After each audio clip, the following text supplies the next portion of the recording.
Una película nace en la mente de un guionista y es asumida por el director como responsable de su realización. Él elige a los actores que han de dar vida a los personajes, descompone cada escena en los planos adecuados al sentido de la narración y los monta después para dotarla de un ritmo interno propio.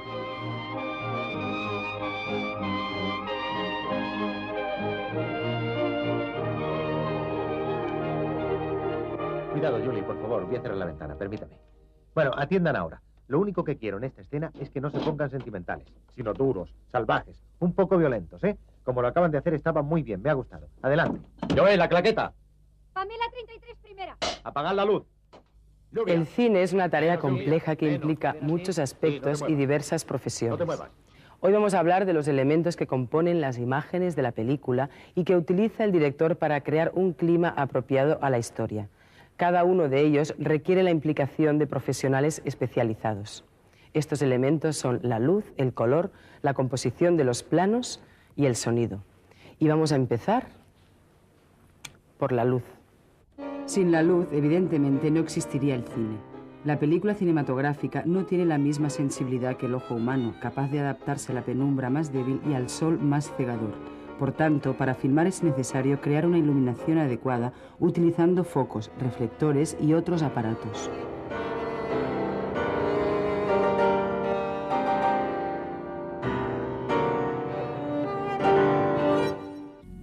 Esa función básica de la iluminación, disponer de la luz suficiente para que la película quede impresionada, fue prioritaria en los primeros tiempos del cine. Pero pronto se comprendió que la iluminación podía tener además una función creativa. El trabajo del operador, al que pronto se comenzó a llamar director de fotografía, complementaba el del director, ayudando con el juego de luces y sombras a atraer la atención del espectador hacia el punto de la pantalla deseado. Los cineastas alemanes de los años 20 descubrieron que la iluminación no solo podía ser estética, sino expresiva, que la oscuridad podía ser tan importante como la luz, lo que no se ve tan atractivo como lo que se ve. La iluminación en el cine sirve para describir un ambiente determinado, para influir en el ánimo del espectador. Ayuda también a definir la psicología de los personajes, resta o aumenta profundidad al decorado, destaca o disimula la presencia de determinados personajes u objetos. En La noche del cazador, el tranquilo juego de los niños es interrumpido por la llegada de su padrastro. La aparición de este personaje en contraluz como una silueta oscura introduce el drama en lo que parecía una escena cotidiana. Sí. ¿Qué estás haciendo? Voy a acostar a May. ¿Y por qué tardas tanto? Por nada. Tan importante es la luz en una película que si filmáramos un mismo guión con dos iluminaciones distintas, seguramente saldrían dos películas muy diferentes. En nuestro encuentro dedicado a la dirección hablamos sobre el director de fotografía, personaje que se encarga de iluminar una película. Para hablar con más detalle sobre su trabajo, tenemos hoy con nosotros a un maestro de la luz, Teo Escamilla. Hola, Teo. Hola. ¿Qué tal? Muy bien, bienvenido a nuestro programa. Bien hallada. Gracias. Bueno, pregunta obligada. ¿Qué es un director de fotografía? El responsable de cómo van a ser impresionadas las imágenes que elija el director junto con todo el resto del equipo. ¿Cómo van a quedar esas imágenes impresionadas en ese soporte que es la película? El responsable es el director de fotografía. Ese es un director de fotografía. Muy bien. ¿Y tú cómo preparas, cómo es tu trabajo para desarrollarlo luego en la película? Hay un camino, que es el básico, que es primero una lectura de guión, saber qué guión, qué película es la que vas a hacer, una charla con el director, conocer los medios que vas a disponer, porque el apartado producción a veces condiciona bastante la fotografía, y una vez que esto lo tienes más o menos claro, soñar un poco. Y a mí me gusta en ese sentido soñar bastante. Yo cuando entro en un decorado, en un plató, veo los ensayos que se suelen hacer con los actores, que normalmente no van vestidos de la escena. Pues es cerrar los ojos, sentarme en un sillón lo más oscuro, en la zona más oscura del plató, cerrar los ojos y empezar a ver la película. Lo abro y como ya he visto la película, empiezo a reproducirla. Ese es mi sistema. Y después de soñar o de imaginártelo en tu cabeza, supongo que te encontrarás con una serie de dificultades, ¿no?, que harán que interrumpas un poco tus sueños. Bueno, sí, lo que pasa es que hay veces que los sueños se convierten en pesadillas, pero normalmente no, normalmente no. Tienes que conocer muy bien la mecánica, lo que es la cámara, lo que son los aparatos, lo que es el equipo, lo que son los posibles inconvenientes que siempre hay en un decorado, pues los techos más bajos, los techos más altos, etcétera. Y una vez que es como conducir, sabes que tienes que pisar el embrague, meter la primera, pisar el embrague, meter la segunda, etcétera. Y luego te tienes que olvidar de todo eso. De cara a conseguir un récord, a unificar la película, porque sabemos que a lo mejor empiezas una escena un día y hasta el cabo de un mes no la continúas. Para mantener esa iluminación y mantener el récord... El récord de luz. Sí, el récord de luz. Sí, el récord de luz es muy importante, muy importante. Tan importante que a veces, si no lo llevas o no lo llevas bien, puedes sacar de situación al espectador. Normalmente yo llevo unas tablas de contrastes de luz, de estilo de luz o de forma de ver la luz en esa secuencia. Tengo mis apuntes, lógicamente. No me fío del vídeo, para nada. Nosotros en el cine, al tiempo que estamos rodando, tenemos un monitor de vídeo donde se están viendo las imágenes que sirven pues, para muchas cosas, menos para la fotografía. Porque no tiene nada que ver la imagen que normalmente estamos viendo por ahí con la que luego sale. Te puede orientar muy poco, pero lo que sí no es seguro y no falla es tener tu cuaderno de notas, de apunte, saber el diafragma que estás utilizando en esa secuencia, conocer el contraste de luz que estás utilizando y eso dentro de un mes o 2 meses, o 2 meses no mucho porque las películas tampoco duran tanto, pero 2 meses, 9 semanas, por ahí, con mucho 10, si es necesario, pues tirar de chuleta, ir y reproducir ese estilo o ese tratamiento de la luz que has empleado en esa secuencia concretamente. Mira, tenemos aquí una serie de aparatitos que nos gustaría que contaras un poco. Pues mira, esto referente al color, tratamiento de color, vamos a aprovechar y encender un par de aparatos y con una serie de filtros para ver la diferencia que hay entre un tono u otro. Nosotros los iluminadores estamos siempre en la oscuridad, el jefe de eléctrico está ya en la segunda o tercer plano de la oscuridad y de verdad es un poco el guía nuestro, es el bastón blanco y el alma del director de fotografía. Sin el jefe de eléctrico a veces nos perdemos demasiado. Entonces me gustaría, por favor, Antonio, que anda por aquí. Antonio es el jefe de eléctrico de este set de televisión, pero conoce muy bien el mundo del cine porque estás hecho en él. Y además tampoco hay mucha diferencia. Entonces, verás, encendemos, si te parece, la incandescencia y el HMI. Son 2 tipos de luz distinta, son los 3000 la incandescencia y los 5000 el HMI. Veremos cómo los tonos son distintos. El 5000 está más cerca de la luz del sol, de la luz del día, y los 3000, lógicamente, es un tono de luz para interiores. Vamos cogiendo el 100, 50 y 25 azul y el 100, 50 y 25 del MT2. Entrar en profundidad quizás demasiado es meternos también en un jardín sin salida. Y creo que con esto se pueden hacer una idea sencilla, fácil. ¿Veis? Este tenemos, es el... Esto es 25. 25. Verás, sí. ¿Veis? La diferencia, este está limpio, la diferencia que hay, el tono más azulado, frío, y el tono más cálido. ¿Esta más o menos se ve? Creo que sí, ¿no? Entonces, ves doblándole o ves metiendo a 100.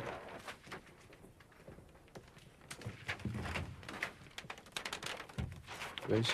No lo pongas todavía, no lo pongas, ¿ves? Más dorado, más frío, mete el 100. Y ya nos aproximamos. Nos aproximamos y ya la diferencia entre una luz y otra es prácticamente inapreciable. ¿Veis? Las caras, ¿te vienes, Lali? Lo vemos. Sí. Poner... ¿Ves? Y ahora quítale esta y dirígesela un poquito a ella. ¿Veis? El tono dorado solamente es lo que refleja la lente. Y ahora colócale. Y ahora métele el 100.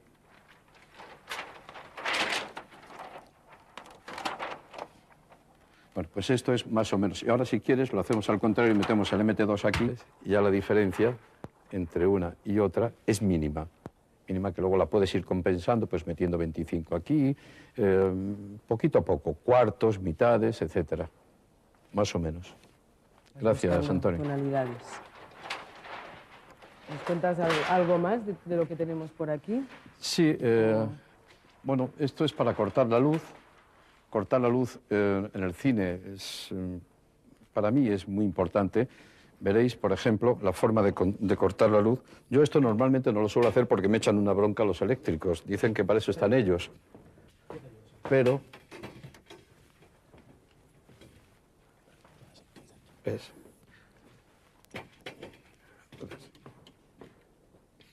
¿Veis los cortes? Es nítido porque estamos muy cerca del objeto a cortar. A medida que nos vamos acercando al aparato, lógicamente, el corte se va difuminando.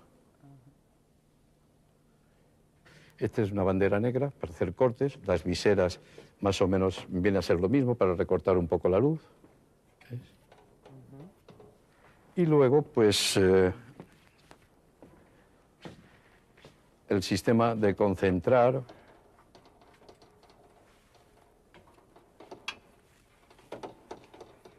El aparato, más intensidad, vas buscando el punto. Estas son las gasas, que hay distintas modalidades. Gasa, seda, a veces utilizamos el papel vegetal, y es para difuminar, cortar o suavizar parte del decorado. Esto a las actrices, tú lo sabrás muy bien, os gusta mucho. Mucho las gases, os gusta ¿verdad? mucho. Estos son cuarzos. A mí no me gusta mucho utilizarlas, pero son luces de relleno. No puedes trabajarla muy bien porque es una luz muy abierta. Y a los actores tampoco os gusta mucho porque da una temperatura que se pone el plató a tope. Y a los de maquillaje menos. Están cada 2 por 3 secando. Sí, ¿ves? Sí. Pues mira, por ejemplo, si diriges... esto es un 2, ¿no? Sí, eso es un 2. Vente para aquí. ¿Ves? Me vas a Sí, rejuvenecer. ¿ves? Si se lo damos a ella, desde ahí lo tenemos, ¿ves? Pues una vez que la tienes aquí tranquilamente, a una distancia, siempre que no estorbe, no te cruces en el campo de la cámara, ¿ves? Quieres suavizarle la frente para darle más intensidad a los ojos, o viceversa. La utilizas por abajo.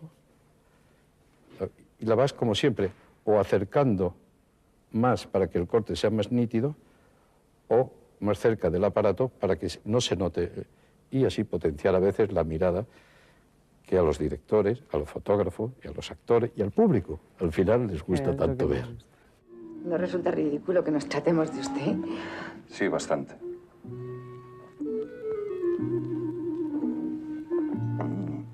Vaya con el general, que se celebra. Hoy me parecía un día importante. También a mí. ¿Lo dices en serio? Siempre desconfiado. Un elemento íntimamente relacionado con la luz es el color. Hasta finales de los años 30, con la invención del Technicolor, no se consiguió un procedimiento eficaz de filmación en color. Y de hecho, hasta los años 60, buena parte de la producción cinematográfica seguía realizándose en blanco y negro. Pero desde los inicios del cine, los cineastas habían tratado de ensayar métodos que les permitieran utilizar el color, llegando incluso a colorear a mano las películas.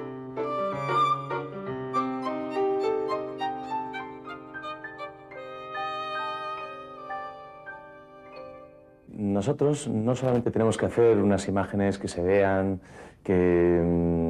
o sacar atractivos a los actores, o forzar una determinada fotogenia. También estamos para crear en la película una determinada, dar una imagen un poco más personalizada, una manipulación. Yo estoy absolutamente convencido de que nosotros tenemos que ser absolutamente manipuladores de una realidad. Y ahí están las películas, todas las películas tienen, al menos las mías, pienso yo, que todas tienen un carácter diferente. Entre los elementos con los que se puede trabajar para dar un carácter diferente, pues uno de ellos es el cromatismo, el color. Hay determinadas películas que te sugieren un determinado apasionamiento, entonces decides que la película tenga un determinado abigarramiento de color, con colores como cromáticamente muy fuertes. En otro caso, intentas ajustarte a una realidad estilizándola, entonces te interesa por el tipo de historia que los tonos sean fríos. Entonces tratas el material para desdibujar los tonos normales de color, llevándolos hacia los tonos fríos. Acabo de hacer una película que se llama Tierra, en la que hemos escogido unos exteriores con unos colores cromáticos muy fuertes, unos viñedos que se asientan sobre tierras muy rojas. Entonces el color clarísimamente va a ser un color absolutamente caliente, cálido, rotundo y rojo, con una presencia brutal de ese cromo. Incluso siempre existen unos convencionalismos en el cine, que es que las noches tienen que tener unos dominantes más o menos afilados. En este caso, por ejemplo, para intentar llegar a crear una imagen mágica que nos proporciona Tierra, también las noches tendrán un color, intentaremos que el color sea rojo. Y entonces crearemos una nueva dimensión, nos saltamos un convencionalismo y hay, ante la pregunta de si la personalidad que puede dar el color a una lectura de una narrativa fotográfica es fundamental. Hay otra película que yo intervine, en el que hubo un tratamiento del color en el que consistió en eliminar precisamente el color. Se trata de una película que se llama Beltenebros. Es una película bastante peculiar que actualmente sería muy difícil llegar a ese resultado cromático y de textura. ¿Por qué razón? Bueno, por los materiales que existían en la época, que en este momento pues, no existen, y por lo tanto, si en su momento hubo un trabajo de laboratorio que permitió reducir el croma, en este momento es más complejo, ¿no? Pero ahí también había una intención de acercarnos al cine de género, al cine policíaco, al cine político, a crear un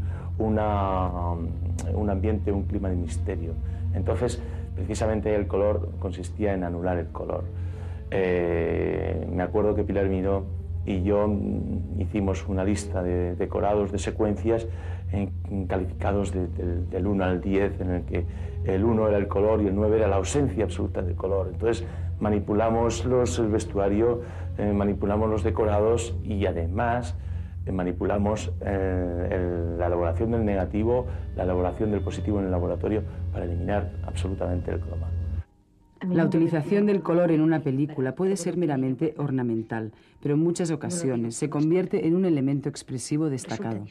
Así ocurre con El espíritu de la colmena, que un gran director de fotografía, Luis Cuadrado, consiguió ambientar con esta iluminación color de miel, que refleja perfectamente la idea de la película y contribuye a mantener su clima. Tantas cosas destruidas y al mismo tiempo tanta tristeza. Algo me dice que quizá con ellas se fue nuestra capacidad para sentir de verdad la vida. El color puede adquirir además un valor simbólico. Se dice generalmente que el blanco es señal de alegría, el verde de esperanza, el rojo de pasión o el negro de tristeza. En todo caso, el color posee una gran capacidad evocadora. Trae a nuestra mente, casi de forma inconsciente, ideas o sentimientos.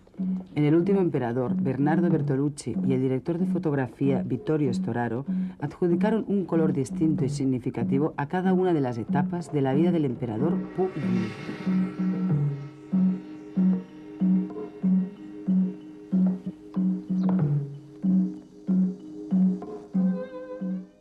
El colorido dominante de una película o la utilización de determinados colores para subrayar algunos aspectos de la misma no solo se consigue a través de la iluminación.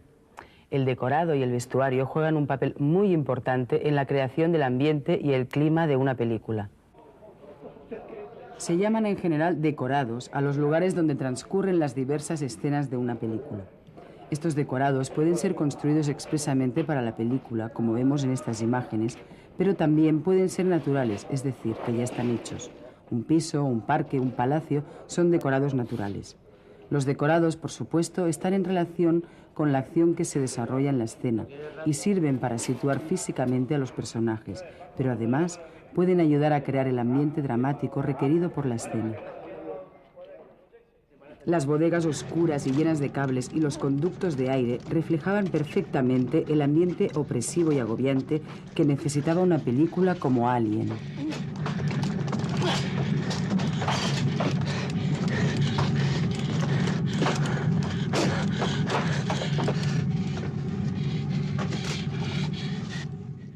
Actualmente, la mayor parte de las películas situadas en época moderna se ruedan en decorados naturales, pero no por ello hace menos importante la tarea del decorador, sino que en ocasiones la hace más difícil todavía. Pero esto mejor que nos lo cuente un profesional.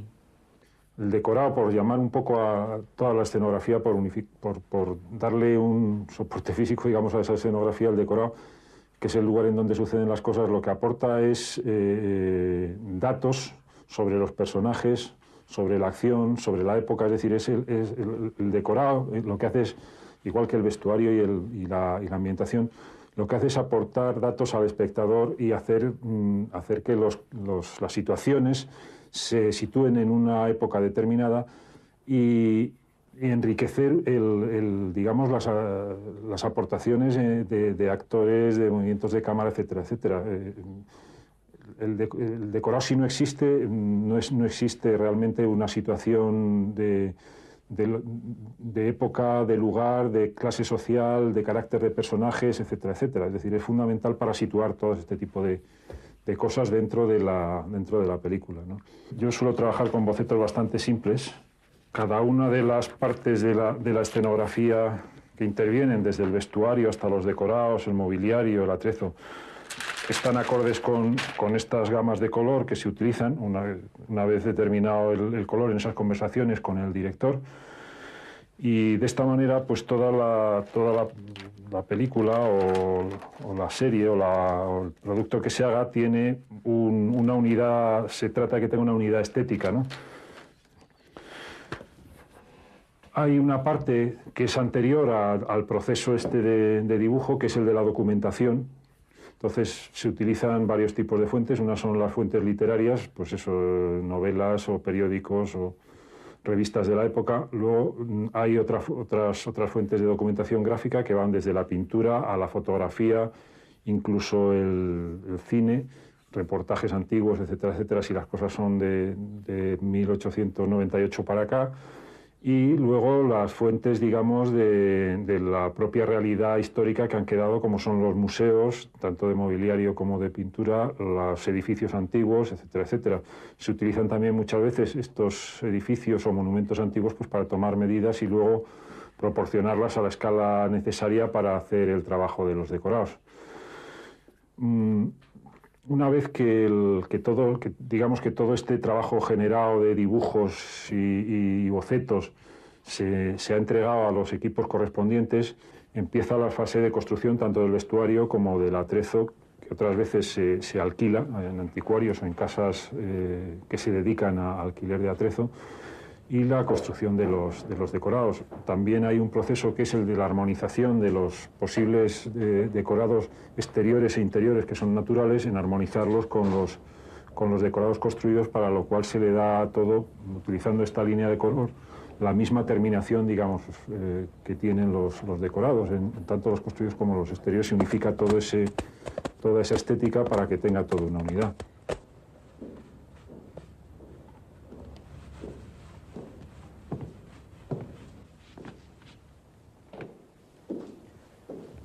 La señora marquesa llegará a mediodía.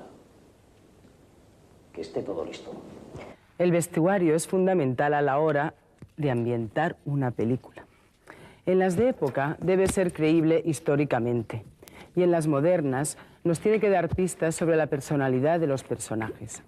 Y una cosa muy importante es que también se puede utilizar como código de color. El vestuario cumple, yo creo que, dos funciones.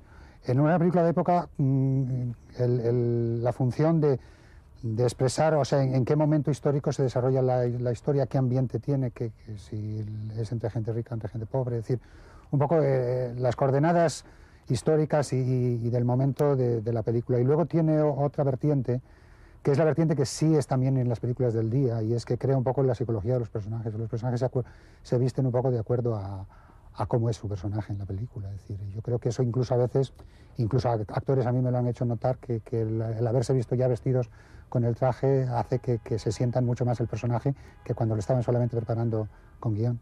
En realidad, o sea, el proceso empieza solo personalmente. Es decir, yo leo un guión, yo hago un estudio de la época y de eso, unas listas de la ropa que yo creo que se necesitaría y tal, y entonces tengo una primera idea. Luego esa primera idea, con el primero que lo sopeso es con el director, por supuesto, a ver si es esa la idea que él tiene, si por ahí va toda la idea de la película. Y luego hay unas conversaciones, sí, con el decorador y con el director de fotografía, porque para que todo el trabajo esté conjuntado, para que la ropa y el decorado tenga todo un mismo aire, una misma estética, y para que todo eso con la luz tenga la estética que el director y que un poco nosotros, cada uno de nuestros departamentos queremos. Luz y color, iluminación, decorados y vestuario son, junto a los actores, los ingredientes con los que el director compone la imagen visual de un plano. La composición de un plano es similar a la de un cuadro y consiste básicamente en armonizar todos los elementos que entran en él, haciendo que los importantes resalten más que los secundarios. Se trata, por tanto, de dotar a la imagen de equilibrio y al mismo tiempo fijar la atención del espectador en aquello que más interesa al director, en este caso el cuchillo que sostiene Mia Farrow. Pero también mediante la composición del plano se pueden mantener dos acciones paralelas. Aquí Orson Welles desarrolla una acción en segundo término, enmarcándola en la ventana y aprovechando su mayor luminosidad.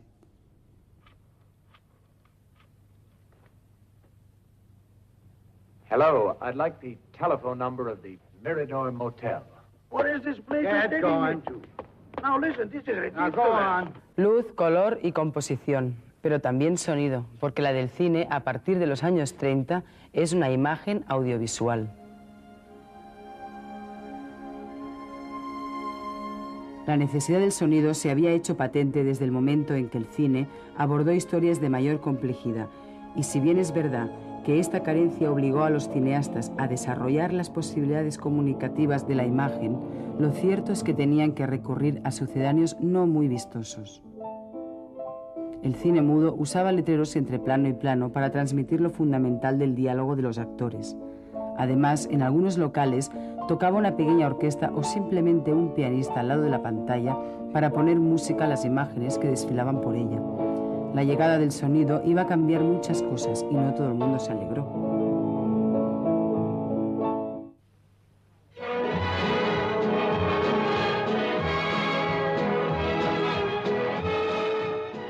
Algunas grandes estrellas especialistas en el gesto desmesurado, pero incapaces de decir un diálogo con naturalidad, desaparecieron de la noche a la mañana.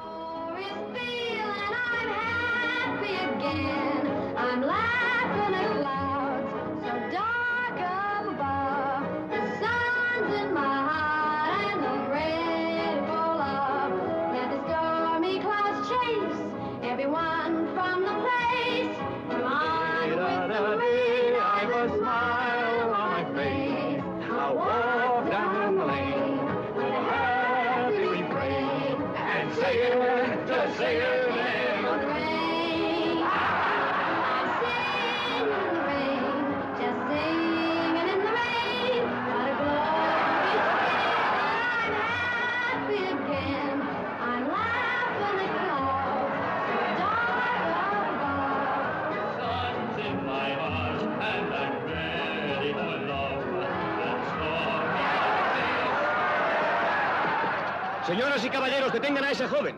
A esa que va corriendo, deténganla. Esa es la actriz cuya voz han oído y admirado esta noche. Ella es la auténtica estrella de la película, Katy Seldon.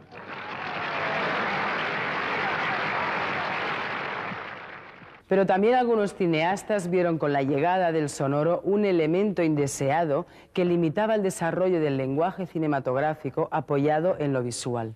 En cualquier caso, el cine recibía con el sonido una ayuda inestimable para narrar historias con naturalidad.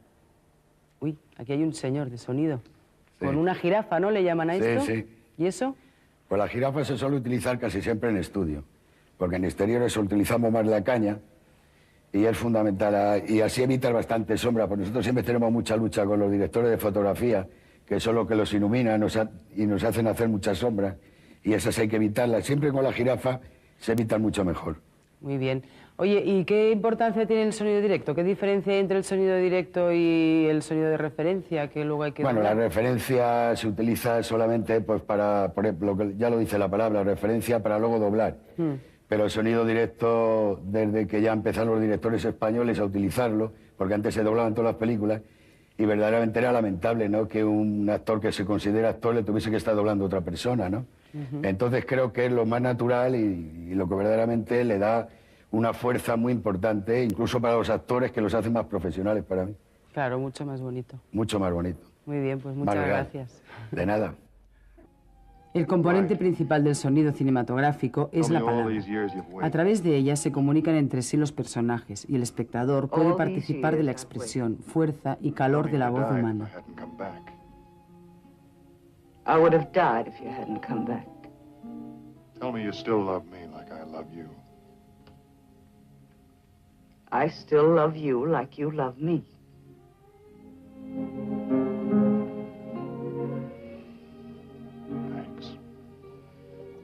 Thanks a lot. Stop feeling so sorry for yourself. You think you had it, Ralph. I didn't find this place. I had to build it. How do you think I was able to do that? I don't want to know. But I want you to know. El segundo componente de la banda sonora es la música. En ocasiones se utilizan fragmentos de música clásica o temas pop como ambientación, pero las más de las veces ha sido compuesta expresamente para la película. Como esta, cuyo autor es José Nieto.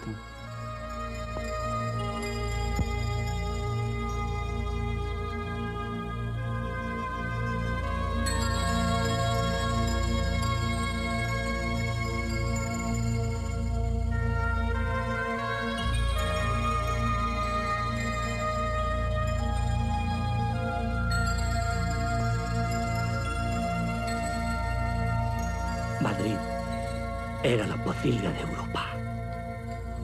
Y ahora va a ser la ciudad más hermosa del mundo.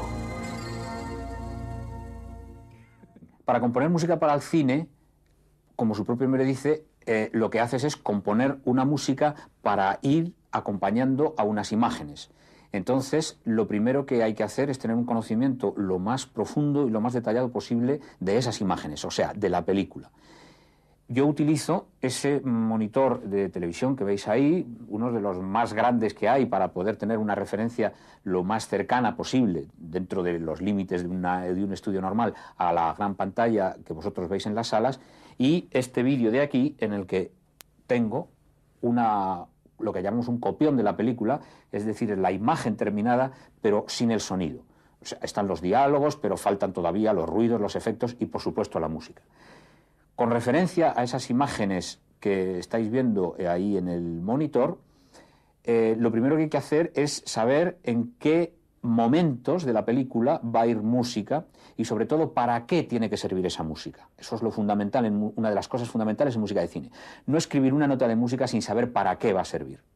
Entonces eso se sabe después de largas conversaciones con el director, con el montador, trabajando con ellos y haciendo una lista de lo que nosotros llamamos bloques, que son los fragmentos de música que van a ir a lo largo de toda la película y que van a ir ajustados a los eventos de la imagen a los que nosotros hemos decidido acompañar con música. Para eso, yo me sirvo de un programa de ordenador. Como veis, el proceso es bastante complicado, con un programa de ordenador en el que figuran, aquí tenéis, los primer plano general del coche, primer plano de Antonio, diálogo, etcétera, plano aéreo, urbanización, etcétera, etcétera, etcétera.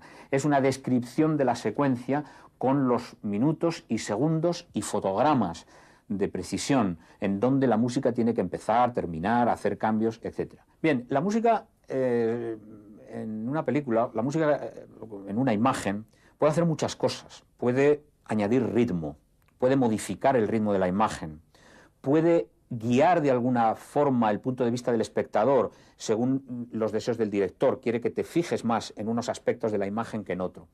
Pero yo creo que la música lo que no puede hacer es ni inventar nada que la imagen no tenga, ni hacer que una película muy mala sea una película muy buena. Es verdad que puede ayudar a que alguna secuencia que no esté muy bien de ritmo o no esté muy bien de interpretación disimule un poco. Por ejemplo, en el caso del ritmo, la música es verdad que puede aportar ritmo, puede disimular un poco una mala actuación de los actores, y yo creo que la música ayuda a disimular ciertas carencias de la película, pero desde luego lo que no hace es milagros. O sea, una película mala o una secuencia mala nunca va a ser salvada, nunca se va a ver convertida en una película maravillosa porque tenga una música excelente. La música de una película no es, desde luego, un mero acompañamiento de las imágenes. Contribuye a crear un ambiente de tensión, de felicidad o de tristeza. Subraya la importancia de algunas escenas e incluso identifica un personaje o situación. Esto sucede con los leitmotiv. Estos motivos son melodías que se repiten a lo largo de la película cada vez que aparece un personaje. En El tercer hombre, por ejemplo, esta melodía que se hizo tan popular servía para anunciar la presencia de Harry Lime. How are you? Hello, Harry.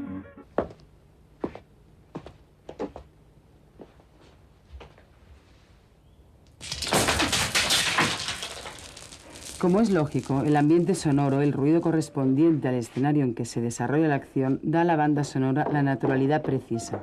Pero también se utilizan los ruidos con intención, para contribuir así a crear climas dramáticos. Y también, aunque parezca un contrasentido, la ausencia de sonidos, el silencio, es un elemento importante de la banda sonora.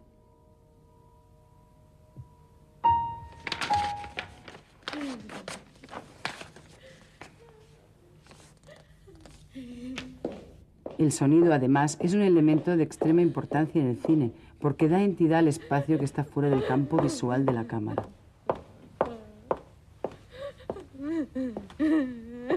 Mari.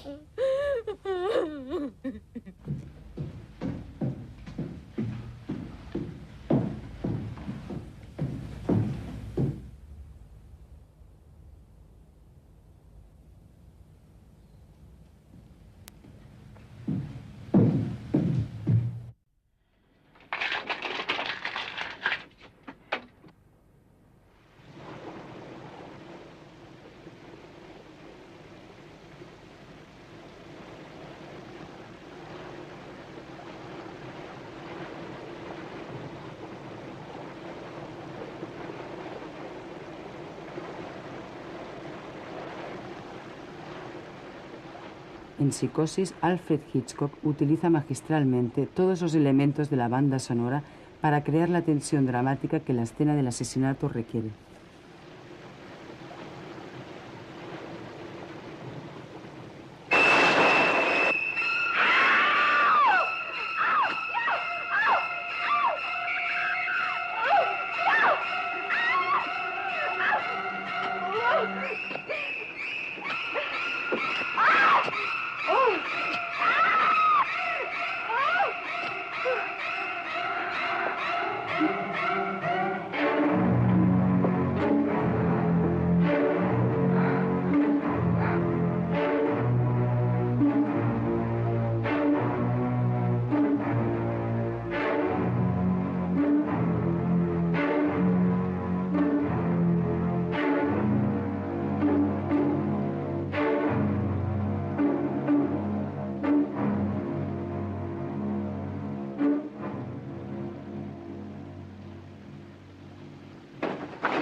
La fotografía, los decorados, el vestuario, con estos y otros elementos, el director construye las imágenes de la película.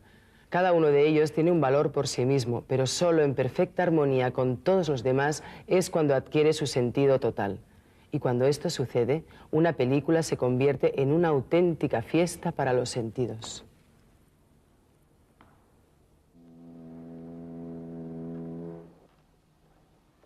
¡Ahí está! ¡Papá! ¡Papá! ¡El Rex! ¡El Rex! ¡Eh! ¡Viva el Rex! ¡La realización más grande del régimen fascista! presento al alcalde. Le deseo buen viaje. ¡Viva Italia! ¡Compravise! ¡Compravise! ¡Vive! ¡Vive! ¿Cómo es? ¿Cómo es?